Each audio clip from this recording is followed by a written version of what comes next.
sci-fi and fantasy short stories. Dolls for Another Day by Rick Kennett. Mr. and Mrs. Merewether were alone in the dining room of Ilbridge House in the English parish of Coxham. The evening meal was over, and only wine and glasses were left on the table. They sat close together, he in blue satin, she in brocade, arranging their plans for later that night. "So, it falls to me to do the deed," said Miss Merewether in an earnest whisper, her eyes glinting in the light of the single taper burning in its silver candlestick on the sideboard. "It's your place to give him his medicine," said her husband in a similar low tone. Then, his voice taking on a harder edge, he added, "You don't scruple because he's your father, do you? And the grandfather of my children, which should make him think better of his intentions. Instead, he makes it the crux of his claims on them." Her dark ringlets bobbed as she shook her head. "No, James, I don't scruple. We brought this on ourselves, true. Now we must end it while we still can."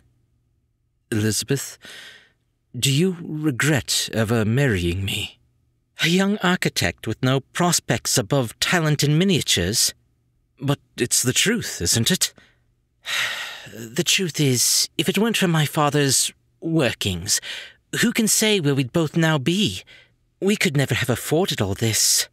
She plucked at her rich clothing, and then with a gesture indicated the cut crystal glasses, the vintage wine on the solid oak dining table, the silverware on the sideboard, and, by extension, the white stone mansion they possessed. "We sold ourselves, James. Not that I countenance it, especially now with the price being asked of us." "Demanded of us," he corrected her. "The children—" She broke off and turned to the window in an attitude of listening, as did her husband. For a moment they held their breaths, but the silence stretched, and they breathed again. "I thought I heard the approach of that infernal man," she said. James Merewether flinched at the word his wife had chosen to describe their impending visitor. It had been a little too apt. "Don't you feel," she went on, looking out at the night, "that there are eyes out there looking in at us?" He glanced through the windows at the darkness beyond. "There's nobody there. As to our visitor, men who smell of dust and rat-gnawed bookbindings are never punctual. We still have time." All the same, he went to the window, opened it, and put his head out with his hand to his ear. Nothing was heard but the wind in the trees of the surrounding park and the distant cries of owls and other night birds.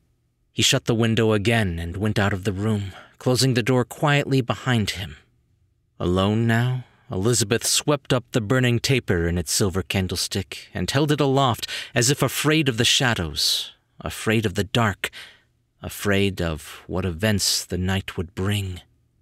It was clear by her strained expression that she was striving to keep down a fear threatening to master her. The consequences of her actions this night, she knew, were awful to contemplate, but the consequences of doing nothing were unthinkable. Mr. Merewether returned and gave his wife a vial of some dark liquid, pushing it into her moist hand, folding her fingers over it. "For their innocent sakes," he said, and once more left the room to step out through the front door of the mansion. Here he paused to look out into the night, listening. The bell of the clock in its Gothic cupola above the stables sounded, and he saw that its hand stood at 11:15. Yes, there was still time. All the same, the feeling of being watched, as expressed by his wife a moment before, came to him now from out of the immense quiet, and he shivered. Then Mr. Merewether, the practical man of architecture, dismissed the notion. It was nothing but a twinge of conscience, and conscience, he knew, had no place in what was to be done this night. He turned to glare up at a lighted window in the upper story of the mansion and shook his fist. With a taper in one hand and an uncorked wine bottle in the other, Elizabeth entered the bedroom, all smiles and pleasantries to her white-haired father lying awake in his four-poster. He appeared nervous and anxious from the way he shifted about, his fingers drumming on the coverlet. A nurse was asleep in an armchair by the fireside. Elizabeth roused her, giving her the wine bottle. The nurse poured some of its contents into a silver saucepan, adding spices and sugar from the castors on the table. While she set it on the fire to warm, the old man in the bed beckoned feebly to his daughter. "If the deal is not struck soon, I fear I may not last the night," he said in a thin, querulous voice. She took his wrist, felt his pulse, and bit her lip in consternation. Not because it was failing as he feared, but because it was as strong as ever. He would last the night. He might last many nights. "When I signed the pact," her father continued, "the process and the rituals will be enacted, and by tomorrow we shall all benefit." Her silence to this, and the way she looked at him, prompted him to add, "The children, yes, but you were aware of this all those years ago when you agreed." She turned away and said in a low voice something that might have been, "When you threatened." "Do not fret, daughter," he said, oblivious to her suppressed ire. "They will not suffer, but needs must be done in this desperate hour of my life. And if you and your James are to maintain your fortune, he squandered his talents, such as they were, in the making of these mere models and—" His lip lifted in a sneer. "Doll houses. Now he is beginning to create real buildings, and is gaining respect and recognition amongst his peers. If this is to continue, truly I am your only hope for a better life, just as your children are my gateway to deliverance from death, and in turn yours. Remember that." He asked her then to go to the window and listen for approaching carriage wheels. She did so, opening the casement and, like her husband earlier, putting out her head, hand to ear. The night was as quiet as ever. By this time, the saucepan on the fire was steaming.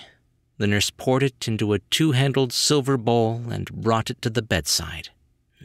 "No," said the old man, pushing it away, but the woman pressed it on him. "For your health's sake, sir," said the nurse soothingly, and he took it in several grudging draughts. Mr. and Mrs. Merewether were in the drawing-room downstairs when the shrieking began. At once, the state of high anxiety they'd been waiting in snapped like a thread, replaced by a coldness in the pit of the stomach and a singing in the heart. Putting on expressions of alarm like the putting on of masks, they hurried upstairs. By the time they reached the bedroom, the old man was already a corpse, collapsing back under the nurse's hand, foam at his lips, his features contorted with agony and with rage, as if he had known the cause of his passing.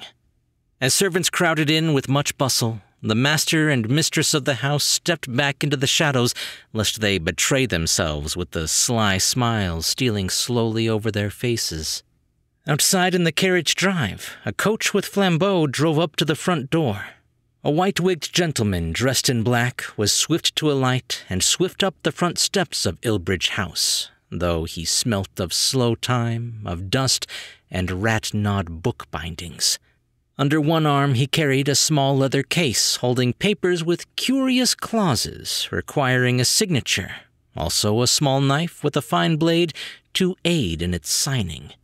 Nestling beside these items were two antique volumes, The Book of the Toad and Turba Philosophorum. At the door he was met by Mr. and Mrs. Merewether with their sad faces on once more. Bringing him into the dining room, they explained how his haste had all been in vain. After a thoughtful moment, the gentleman in black said, "Yet there is the matter of our agreement." "The agreement died with my father," said Elizabeth Merewether in a voice quiet yet forthright. "Madam," the visitor said patiently, "it is clear you do not appreciate that which has been set in train by your father. His mere death cannot—" "Nevertheless," Mr. Merewether cut in firmly. Seeing further argument was futile, their visitor bowed, picked up his small leather case containing knife, contract, and tomes of necromancy, and returned to his carriage. The clock in its Gothic cupola above the stables struck the hour. Laughter rilled from the nursery upstairs, the sound of mother and father at play with their children. James Merewether, dressed in the black of mourning, was in animated and happy talk with his son Roger. Both were seated upon a truckle bed, playing with a model of a frontier fort, a wall of miniature sharpened logs, ladders to lookout platforms where stood little figures of delicately fashioned wood in proper uniforms, shouldering musketry. Barracks, stables, and an armory completed the establishment.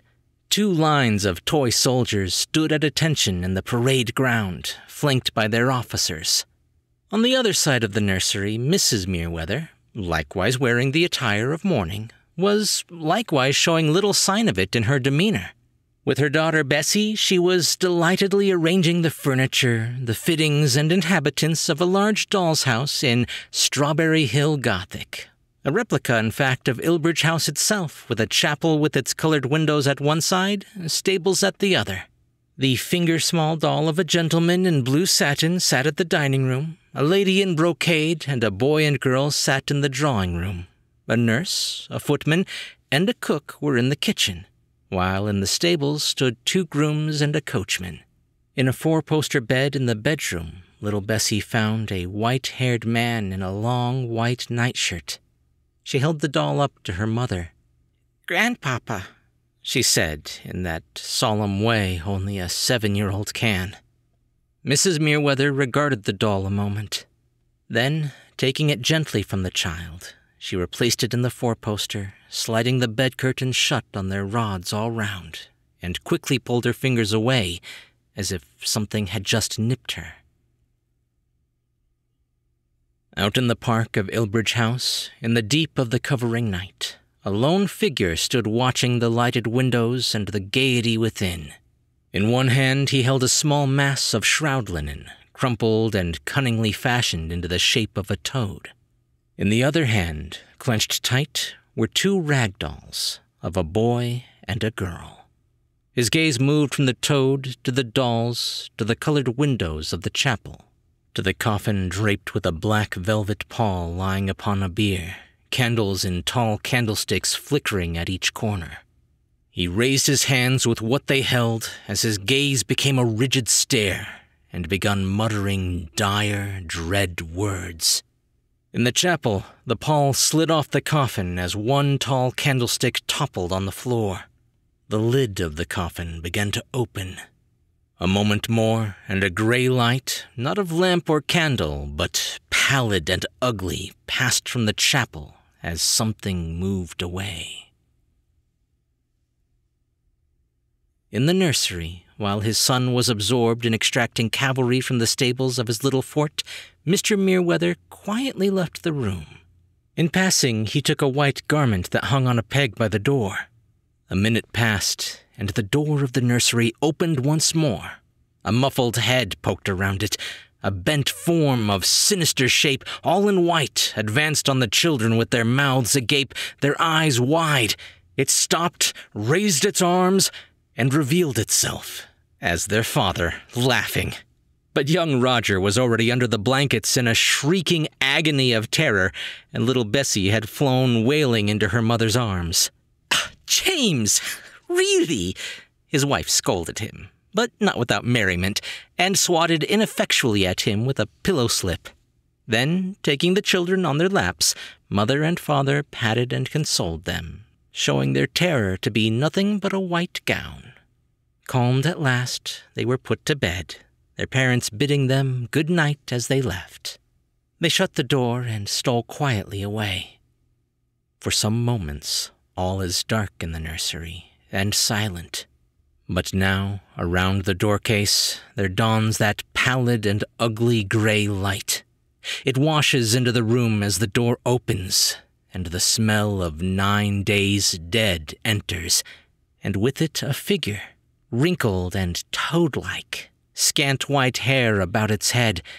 It looms a deliberate moment above the truckle beds so that their occupants may see and cry out before cold and wrinkled hands reach down and work among the pillows.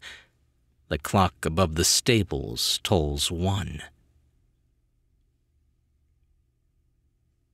Ilbridge House stood in almost knowing silence, broken only by the sound of weeping. For 12 nights running, Elizabeth had retreated to her room alone. Though she had never said as much outright, James knew she blamed him for what had happened. And now they wore their mourning raiment without pretense. The daily inspections of his estate farms James Merewether now carried out in a mechanical way, neither heeding his workers' condolences nor his overseers' reports. At night, he lay awake listening to those intermittent stretches of quiet he hated, which preceded the sobbing from his wife's own room. It was the anticipation, the waiting that strung out his nerves the most. Not that he hadn't done his own weeping. "We acted for the best," he would whisper into the dark.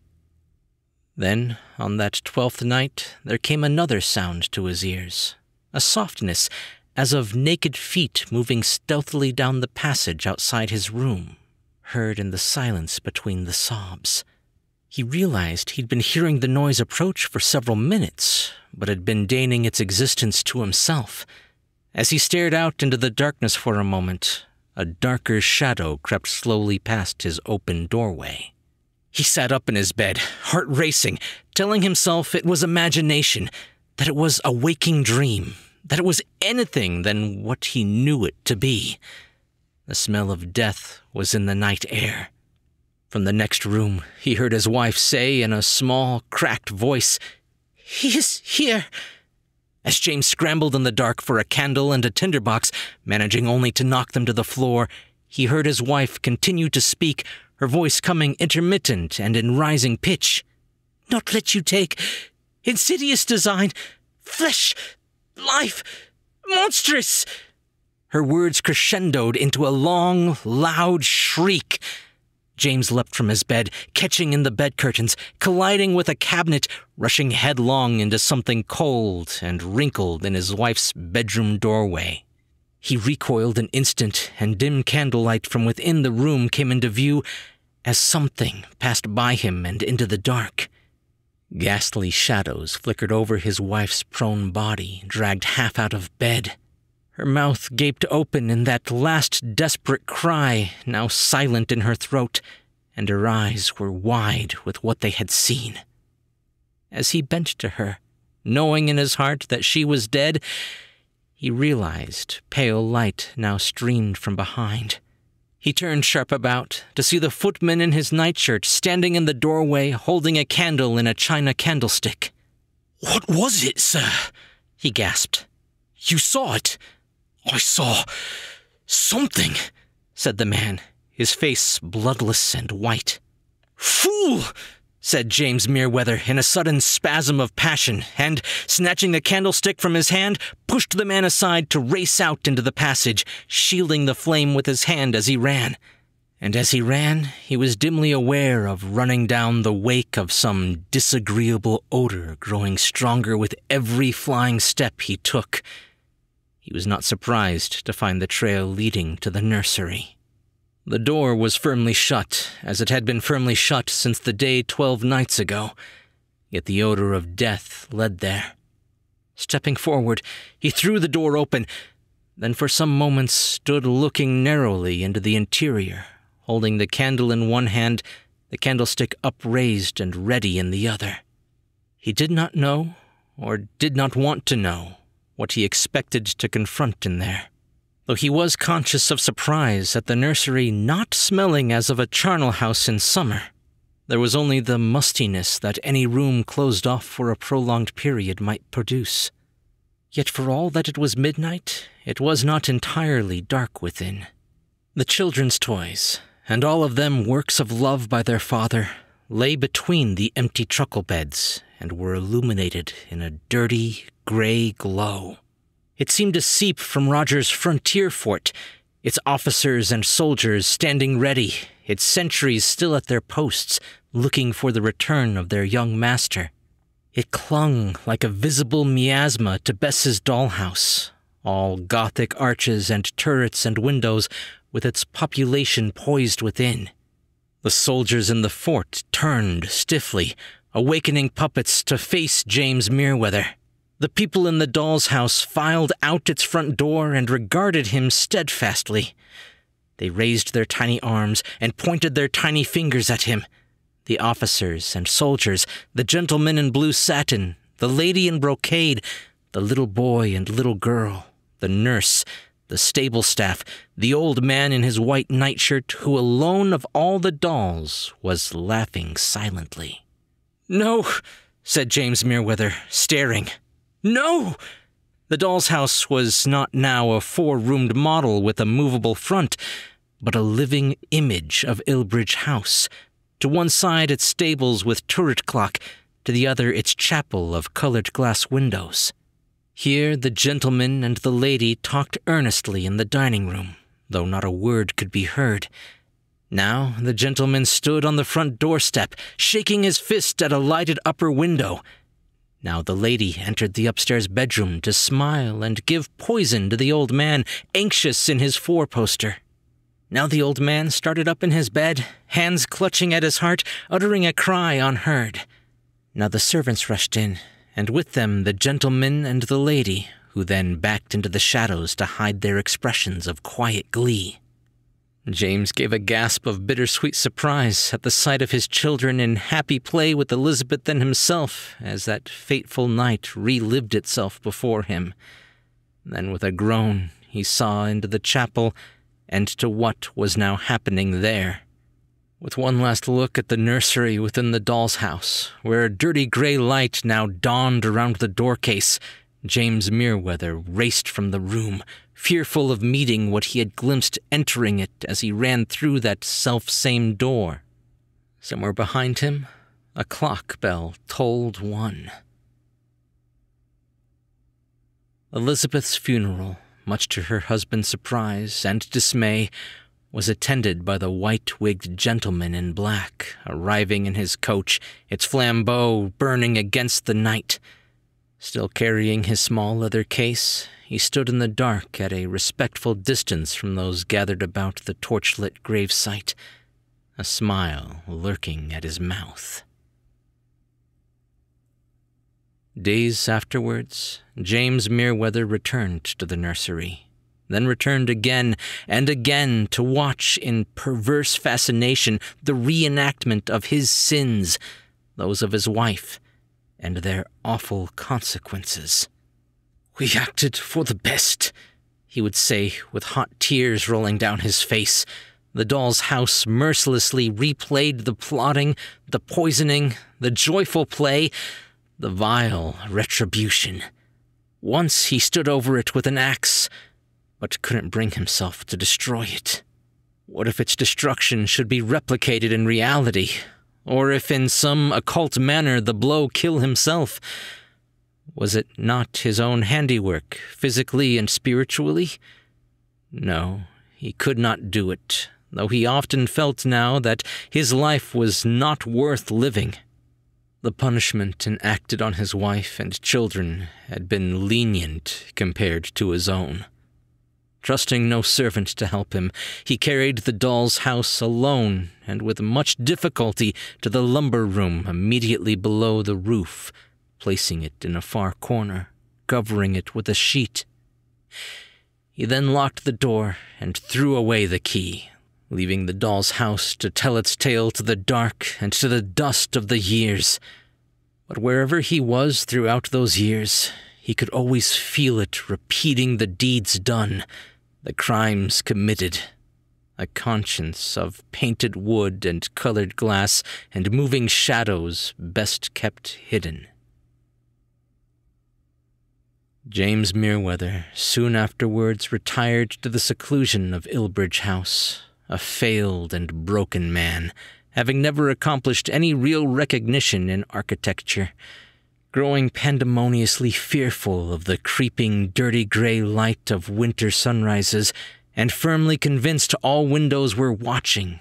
In his later years, he became known in Coxham Parish as Old Man Merewether. John Merewether, heir to the estate of his uncle's decease, could scarce credit the shameful family secret played out by the doll's house discovered in its place of concealment on the demolition of Ilbridge House.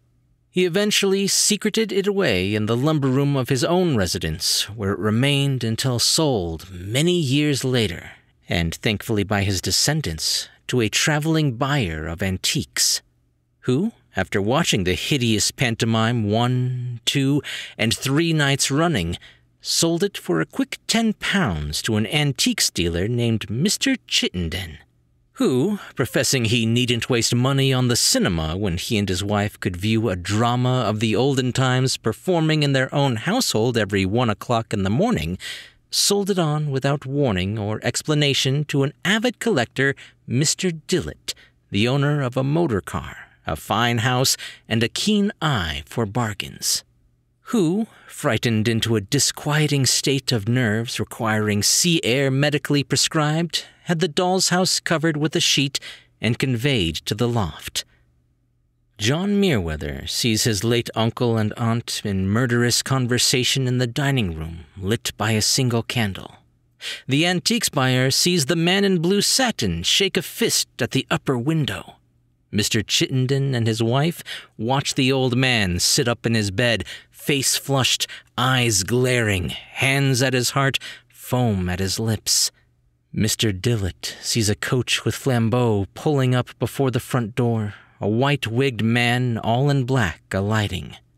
A figure, wrinkled, toad-like, with scant white hair about its head, peers into the doll's house windows as in the nursery a figure, wrinkled, toad-like, and with scant white hair about its head, looms a deliberate moment above the truckle beds, so that their occupants may see and cry out before cold and wrinkled hands reach down to work among the pillows.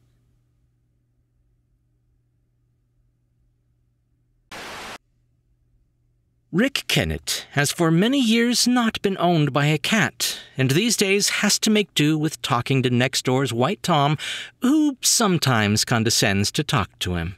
A kind and gentle soul, Rick nevertheless delights in strolling through graveyards and writing of madness, mayhem, and wars with hideous caterpillar aliens.